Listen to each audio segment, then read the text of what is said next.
Bonjour à tous, en ce dimanche de fin de l'Assemblée d'automne des évêques français à Lourdes, nous nous retrouvons pour un entretien avec le président de la conférence épiscopale, Monseigneur Éric de Moulin-Beaufort. Bonjour Monseigneur. Bonjour madame, bonjour à tous. Vous êtes Monseigneur archevêque de Reims depuis une année à peu près. Vous présidez la conférence des évêques depuis le 1er juillet dernier. Alors, je vais vous présenter en quelques mots pour ceux qui vous connaîtraient moins. Vous êtes parisien, vous avez été à la fois dans vos ministères enseignant au séminaire, curé de paroisse. Vous avez été évêque auxiliaire à Paris avant d'être donc nommé par le pape archevêque de Reims. Vous êtes également l'auteur d'un grand nombre d'ouvrages, en particulier sur le Concile et le cardinal de Lubac. On n'aura pas le temps d'approfondir cette dimension aujourd'hui. Et vous publiez notamment récemment, en cette rentrée d'automne, l'Église face à ses défis, aux éditions conjointes CLD et de la Nouvelle Revue théologique. On y retrouve un certain nombre de textes qui manifestent votre pensée sur plusieurs des défis qu'affronte l'Église de France. Et on peut donc y renvoyer nos téléspectateurs qui voudraient approfondir telle ou telle chose particulière que vous auriez dite dans l'entretien que nous allons avoir. Alors si on se retrouve aujourd'hui, c'est bien parce que vous venez de vivre une semaine d'assemblée, votre première assemblée comme président de l'épiscopat. On ne va pas faire ensemble le point sur les différents dossiers que vous avez traités. Je renvoie pour cela au reportage que la rédaction de KTO a proposé tout au long de la semaine sur chacun des sujets. Mais j'aimerais d'abord savoir, puisque vous avez introduit de la nouveauté dans cette assemblée, en invitant les 2 premiers jours vos frères évêques à venir chacun avec 2 invités, clercs ou laïcs, et à travailler ainsi pendant 2 journées. Quel bilan vous en faites, au moins sur la proposition elle-même ? Alors là-dessus, je crois que vraiment il y a beaucoup de joie, en tout cas beaucoup de joie chez moi, beaucoup de joie je pense chez les évêques. Et j'ai l'impression, on attend un peu le retour de leur évaluation, beaucoup de joie chez nos invités. Voilà, notre idée, l'idée du conseil permanent, quand on a imaginé ça, c'était d'introduire un peu de synodalité. Alors une petite dose, hein, on peut toujours se demander pendant des heures ce qu'est la synodalité, dont le pape François nous parle beaucoup, mais nous nous sommes dit, il faut essayer de vivre quelque chose. Voilà. Donc, alors on a beaucoup de joie parce que les laïcs présents avec nous, ils nous stimulent, ils nous ont aidés à être très attentifs à ce qu'on a entendu, et à repérer des aspects très différents et des discours qui étaient tenus. Et puis, ils nous ont aidés à mieux nous connaître aussi entre évêques, en fait. Ah oui ? Comment ça ? Eh bien, parce que dans les groupes, on était un peu décalés. Quand on a fait... quel jour était-ce ? Mardi après-midi, on a eu des espèces de cercles où il fallait tourner sur des chaises. Donc, les laïcs parlent et les évêques parlent, mais comme ça introduit un type de parole un peu différent de celle des évêques, ça permet aux évêques de parler un peu différemment de la façon dont nous parlons quand nous sommes rien qu'entre nous. C'est très humain, c'est très banal. Vous avez prononcé le mot de synodalité, ça fait partie parfois un peu quand même de ces mots valises, même s'il y a bien une réalité ecclésiale dans ce terme. Il y a quand même 2 façons de le comprendre. Il y a une façon, disons, courante qui est marcher ensemble, avancer ensemble, réfléchir ensemble, et puis il y a une façon peut-être plus technique qui voudrait dire aussi décider ensemble. Quelle est votre intention à vous ? C'est pour ça que je dis que c'est une dose modeste de synodalité. On va voir un peu comment nous pouvons avancer.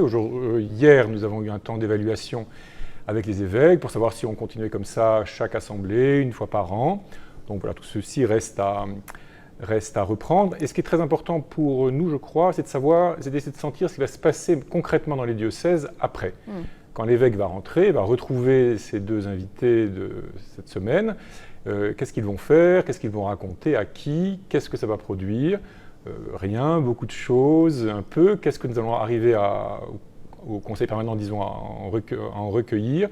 Et ça sera assez décisif pour la suite. Mais il est clair qu'aujourd'hui, nous évêques, nous ne pouvons pas prétendre conduire l'Église sans entendre le peuple de Dieu dans ses différents états de vie de manière un peu plus précise, un peu plus attentive. Alors, c'est pas parce qu'il y a 2 délégués qu'on entend tout. Il y a aussi d'autres réalités qu'il faut entendre, articuler ensemble, mais c'est déjà un pas. Venons-en au contenu sur lequel vous avez planché, l'écologie intégrale. Vous avez choisi de faire venir des témoins qui, pour certains, ont une parole assez radicale, qui correspond à leur engagement. Ça vous a bousculé ? Je pense, oui. Alors déjà, moi, il se trouve que j'avais eu l'occasion d'en rencontrer quelques-uns un peu comme ça, presque par hasard.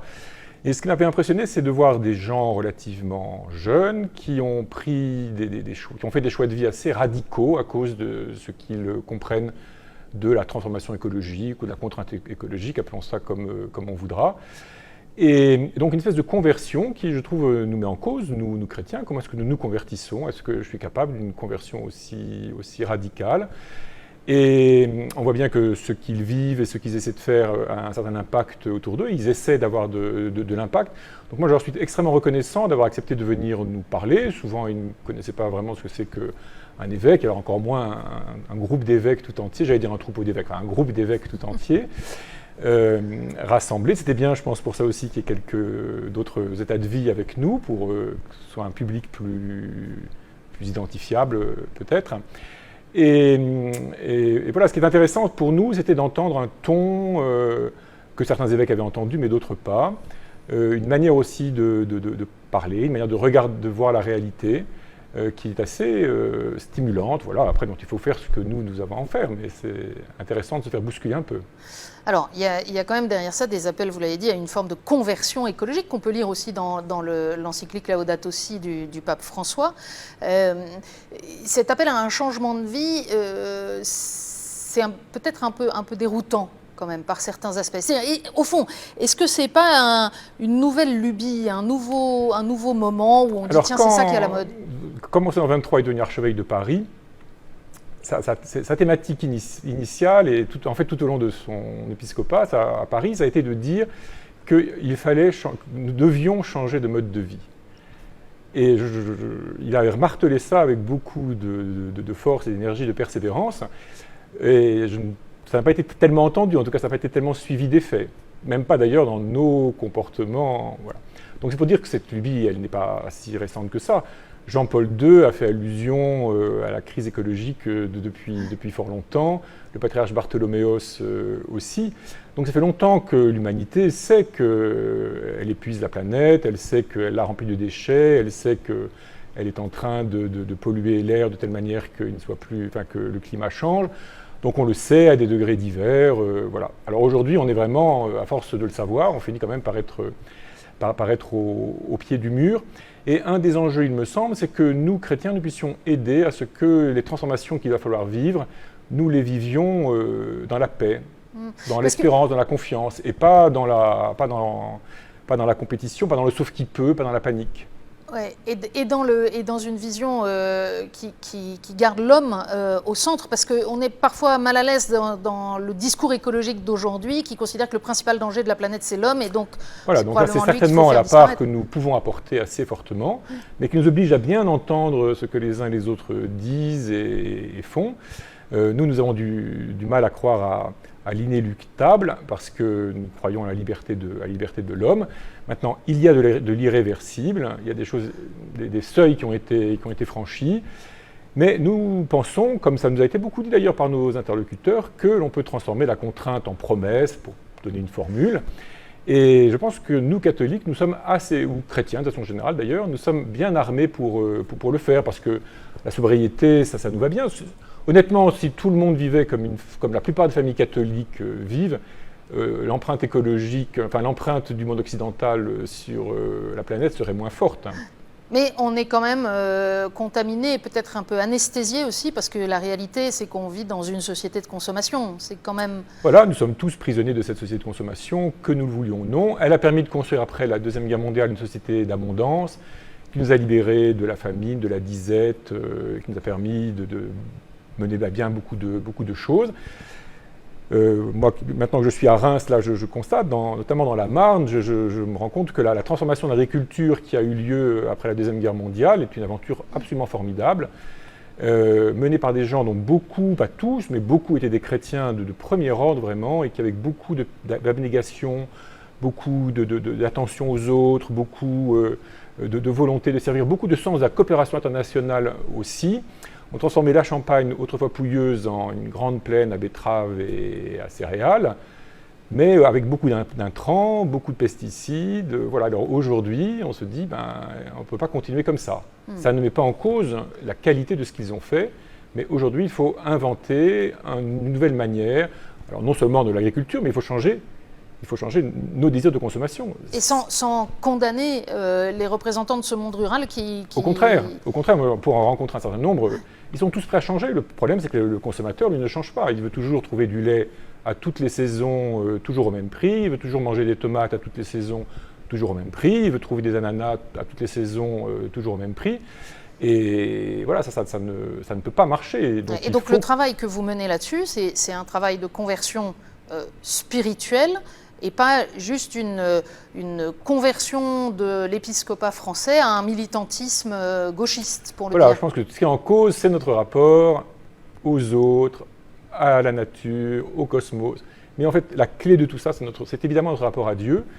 Comment est-ce que nous recevons la création comme un don? Comment est-ce que nous l'habitons comme un don? Comment est-ce que nous cultivons l'émerveillement? Comment est-ce que nous apprenons ce que l'Eucharistie nous apprend chaque fois que nous y participons? C'est-à-dire que dans le très peu, tout est donné.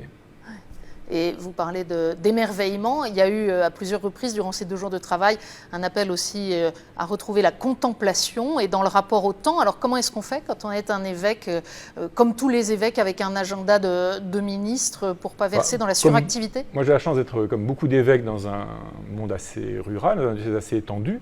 Donc je passe énormément de temps en voiture. Alors il faudrait sans doute que je plante beaucoup d'arbres pour compenser le bilan carbone. Mais l'avantage, c'est que moi, je vois de la nature tout le temps. Alors ça, pour le Parisien que j'étais, c'est un immense qui se transforme. J'apprends à reconnaître la différence des saisons, la couleur entre les vignes, entre les champs de betteraves, entre les champs de blé, etc. Les vaches laitières dans les Ardennes. La forêt qui se transforme aussi. Enfin, donc là, vous continuez à vous émerveiller. Je suis servi pour ce qui est de la contemplation. Je voudrais qu'on en vienne maintenant, Monseigneur, à des débats qui touchent au-delà de l'Église, la situation dans notre société. Et une fois de plus, des questions autour de la laïcité, ces temps-ci, qui manifestement n'arrivent pas à être apaisées. Comment est-ce que vous avez suivi, regardé, vécu ces derniers épisodes autour de la question du voile ? Bon, avec une certaine tristesse, je dois dire, parce que notre société tourne un peu en rond autour de ce sujet. Je pense qu'il y a des efforts à faire pour essayer de comprendre ce que veulent vivre les femmes musulmanes qui choisissent de porter un voile. Je trouve toujours un peu étrange de partir du fait que quelqu'un choisit un vêtement, de prétendre savoir tout l'univers mental qui l'habite. Il faudrait peut-être les interroger pour savoir pourquoi elles le portent, ce que cela signifie pour elles. Je trouve pour ma part qu'il y a une immense différence entre un voile qui cacherait le visage ou qui en cache une partie, et il y a des endroits dans notre pays où on voit des femmes ainsi voilées. Ça, je trouve ça vraiment c'est assez impressionnant et peut-être inquiétant. Et il y a autre chose, est le voile qui laisse le visage apparent, c'est-à-dire un foulard qui laisse le visage apparent, qui est quand même ce que la plupart des personnes Vous comprenez ces croyants musulmans qui disent que notre laïcité est coercitive et empêche l'expression de la foi dans l'espace public? En tout cas, moi, il me semble percevoir, c'est qu'une partie de concitoyens musulmans et peut-être de concitoyennes musulmanes estiment qu'elles ne sont pas suffisamment respectées ou regardées avec respect dans la rue, qu'elles font l'objet de regards indignes, disons, et elles veulent manifester qu'elles ne veulent pas ce genre de regard. Donc, il me semble que dans toute cette espèce de remise en cause de la sexualité telle qu'elle a été vécue depuis les années 60 comme purement jouissive. Aujourd'hui, on découvre qu'elle est un lieu de violence, elle est un lieu d'oppression, elle est un lieu de manipulation, etc. Je trouve qu'il y a là quelque chose qu'il faudrait pouvoir entendre, interroger, et plutôt paisiblement. Et d'autre part, moi personnellement, j'aimerais pouvoir aider, je ne sais pas bien comment, je dois le dire, mais j'aimerais pouvoir aider à ce que les familles musulmanes rencontrent davantage de familles chrétiennes, qu'il y ait plus de compréhension mutuelle, parce que je pense que tout le monde pourrait découvrir qu'on essaie de vivre dignement et qu'on peut vivre dignement sans porter un foulard, on peut vivre dignement, éventuellement en ayant un foulard aussi. Enfin voilà. Et on peut vivre sa foi dans un contexte laïque. On peut vivre sa foi dans un contexte laïque sans être obligé ni de l'afficher exagérément, ni de la dissimuler exagérément non plus. Alors, cela dit, il y a une forte mobilisation aujourd'hui contre l'islamophobie, pour lutter contre l'islamophobie. Et à contrario, il y a aussi des voix qui s'élèvent chez les chrétiens, chez les cathos notamment, pour dire c'est un peu deux poids, deux mesures. Et par exemple, si on prend cette année 2019, on a commencé l'année avec une vague sans précédent de profanation de lieux de culte, d'églises. Et encore tout dernièrement, les croix d'un cimetière qui sont abattues par un jeune qui s'affiche sataniste. Et finalement, pas beaucoup d'indignation nationale. Non, mais là-dessus, il me semble qu'il faut accepter que nous, catholiques, que nous le voulions ou non, nous sommes une grande majorité de la population française, et nous sommes un peu coextensifs avec la population. Donc c'est très difficile. Ces enfants satanistes, ils sont sans doute d'origine, de familles d'origine catholique, de près ou de loin.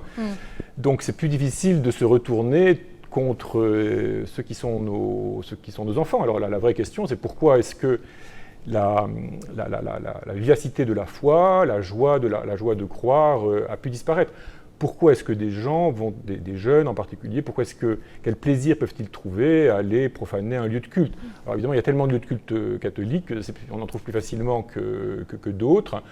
Il peut y avoir quelquefois des manifestations qui sont strictement antichrétiennes et à ce moment-là, ces gens-là jouent un rôle très grave et ils répondront au jugement de Dieu. Je ne suis pas sûr que la société, la police, la justice aient beaucoup de moyens de prendre en compte le drame intérieur que représente ce genre de geste.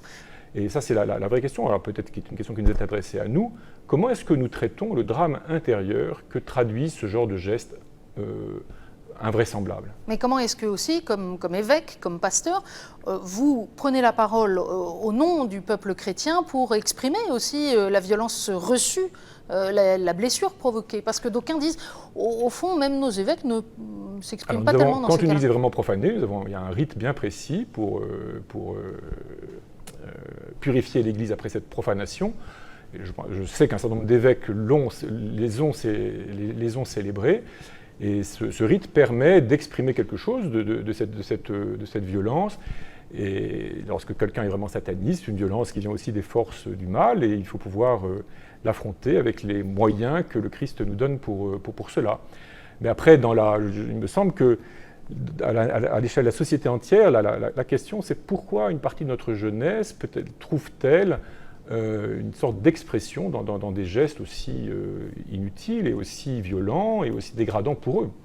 Et ce n'est pas une parole forte au nom des communautés chrétiennes qui pourrait... Moi, je ne suis pas sûr que nous ayons, nous, catholiques, besoin de rajouter à l'espèce d'hystérie nationale où chacun est toujours victime des autres. Le concours de la victime ne me paraît pas, en tout cas personnellement, je ne trouve pas que ce soit un concours très utile.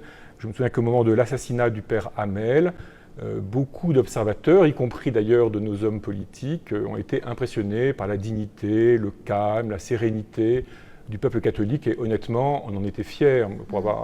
Quand j'ai participé aux obsèques du père Hamel à la cathédrale de Rouen, franchement, on en est tous sortis apaisés, mais fiers, pas d'une fierté arrogante ni méprisante, mais heureux de pouvoir dire ce qui a été dit, vivre ce qui a été vécu, confier le père Hamel dans tout le trajet de sa vie à la lumière de Dieu et prier pour ces assassins qui sont vraiment, dont le trajet de vie pour le coup est désespérant et je pense encore aujourd'hui à leur famille. Ça veut dire qu'aujourd'hui les représentants de l'Église de France se sentent bien dans la laïcité française? Globalement, nous, catholiques, honnêtement, je pense qu'on est bien dans la laïcité française. On aimerait qu'elle soit moins hystérique, qu'on en parle moins. Comme de beaucoup de choses, il vaut mieux les vivre et pas en parler tous les matins. C'est assez mauvais signe qu'on soit obligé d'en parler tous les matins. Alors ça vient essentiellement quand même de la présence de la communauté musulmane dans notre pays et du fait que les musulmans aujourd'hui veulent pouvoir vivre leur foi. Alors ils y ont le droit, bien sûr, mais nous étions un peu tous collectivement et notre structure sociale s'était habituée à ce qu'il y ait des musulmans chez nous, mais qu'on ne les voit jamais, ils ne se distinguent de personne, ils n'ont pas besoin de lieux de culte, etc. Bon, nous sommes à une autre époque, et il faut l'accepter sereinement. Et il faut croire, nous, chrétiens, que c'est une opportunité formidable pour que des gens d'origine musulmane puissent découvrir le Christ. Alors, venons-en justement au défi de cette Église, pour reprendre le titre de l'ouvrage que vous avez donc publié récemment. Premier défi actuel, c'est pas le plus drôle, c'est avancer avec et malgré la crise des abus, la crise provoquée par les abus eux-mêmes, par la révélation de la manière dont ils ont été mal gérés ou étouffés, même parfois par l'institution.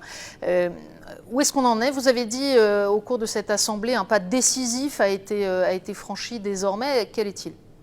Alors, je ne sais pas si j'ai parlé d'un pas décisif, je dis un pas a été franchi, ça c'est sûr, parce qu'en novembre 2018, nous avions adopté 4 processus pour lesquels nous avons constitué des groupes de travail en lien avec la conférence des religieux et religieuses de France.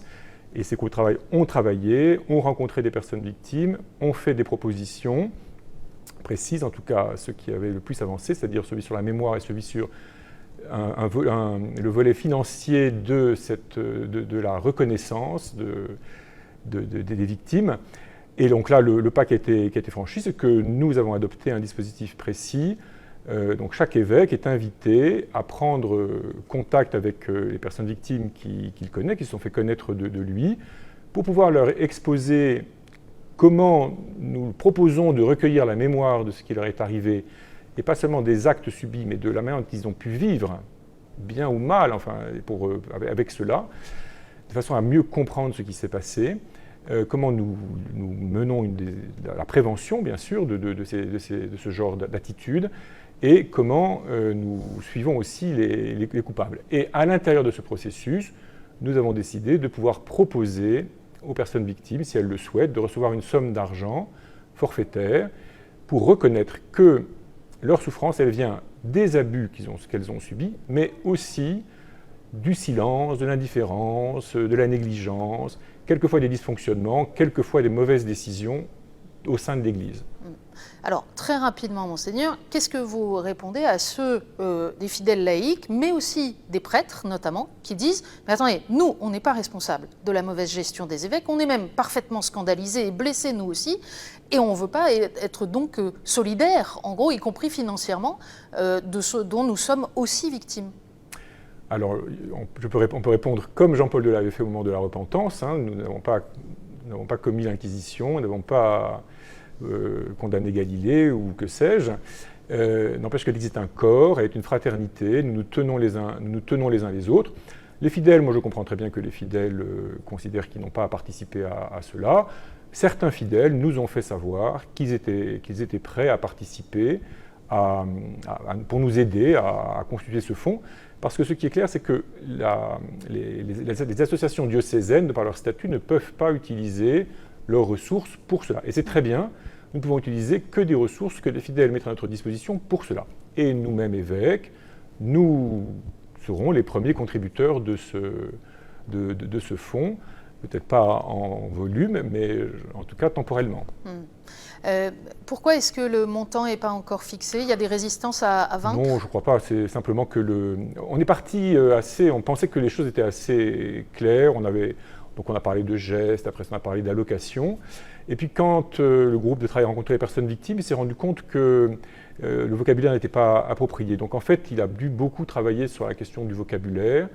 Et c'est très bien ainsi, ce qui fait que le montant n'a pas eu le temps de l'élaborer. Voilà. Ça va être fait très rapidement et l'Assemblée a donné mandat au Conseil permanent, avec les groupes de travail concernés, de finaliser complètement le dispositif, de telle manière qu'à l'Assemblée de mars ou d'avril prochain, je ne sais plus quand elle se tiendra, nous puissions le présenter aux évêques, mais le présenter tel qu'il est pour qu'il puisse être mis en œuvre.